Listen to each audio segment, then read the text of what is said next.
삼성전자노사가 성과급 지급 방안에 대해 잠정 합의했습니다. 반도체 부문의 사업 성과 12%를 성과급으로 지급하는 내용입니다. 기준이 되는 사업 성과는 노사가 합의에 정하기로 했습니다. 기존 성과급 체계인 초과이익 성과급 OPI로 1.5%를 주고 10.5%는 특별 경영 성과급을 매각 제한 기간이 있는 자사주 형태로 상한 없이 지급하기로 했습니다. 기간은 앞으로 10년간, 올해부터 2028년까지는 영업이익 200조 원, 그 이후엔 100조 원을 달성할 때만 특별 성과급을 준다는 조건이 달렸습니다. 성과가 있는 곳에 보상이 있다는 것들은 저희 기본 원칙, 보상의 원칙이고요. 특별 보상주에 대한 제도화, 이런 부분들을 굉장히 구체화했다. 협상 막판까지 쟁점이던 적자사업부는 성과급을 일부 삭감하지만 내년 실적부터 적용합니다. 회사 측에서 1년간 그 적자사업부 배분 방식에 대해서 유예를 해주셨고, 그에 대해서 저희도 합의를 도출하게 되었습니다. 협상은 순탄치 않았습니다.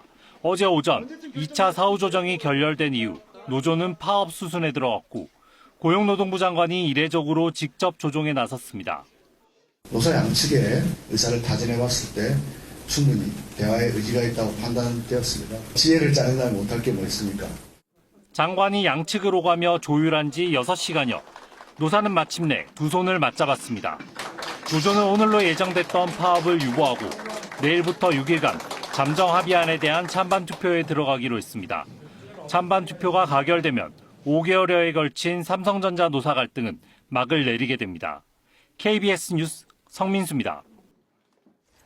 노사는 막판까지도 성과급 배분 비율에 대한 접점을 찾지 못했습니다. 그러다 노동부 장관의 중재에서 한 발씩 물러서며 합의점을 찾았는데요. 극적인 타결 배경을 김준범 기자가 보도합니다.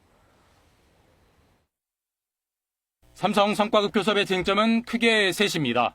영업이익의 몇 %를 성과급 재원으로 할지 정하는 투명화, 개인별 성과급 액수에 제한을 안두는 상한 폐지, 성과급 규칙을 단연간 적용하는 제도화, 이 중 상한 폐지와 제도화는 엿새간의 사후조정에서 접점을 찾았습니다. 내용에 관해서는 상당히 접근을 했습니다. 노사가 상당히 의견이 대립이 많았는데 우리 노동부 장관님도 도와주시고 여러 사람들이 많이 도와주셔가지고 많이 접근을 했는데 남은 단일 쟁점은 투명화, 성과급 재원과 비율이었습니다. 특히 사업부 간 배분 비율, 적자를 본 비메모리에 성과급을 얼마나 나눠줄 것인가에서 막판까지 이견이 컸습니다. 노조는 메모리 이익을 비메모리에 더 나누자, 사측은 성과 있는 곳에 보상이 있다 원칙에 어긋난다고 맞섰습니다. 하지만 노동부 장관이 전례 없이 직접 중재할 정도로 정부가 고강도 압박에 나서자 양측 모두 물러섰습니다. 반도체 초호황 국면에서 위기관리 능력 부족으로 고객사의 신뢰를 잃을 수 있다는 위기감에 사측은 성과보상 원칙을 일부 포기한 거로 보입니다. 노조는 내부 동력 약화가 고민이었습니다.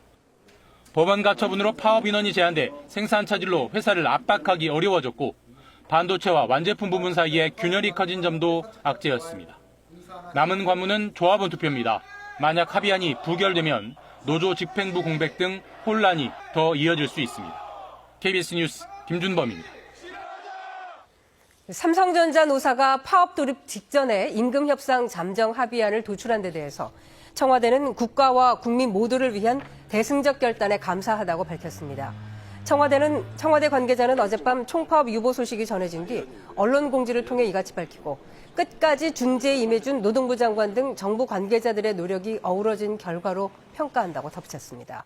삼성전자 노사가 임금 협상 잠정 합의안에 서명함에 따라 삼성전자 전 조합원은 내일부터 27일까지 잠정 합의안 찬반 투표를 진행할 계획입니다. 오늘부터 6.3 지방선거 공식 선거 운동이 시작됐습니다.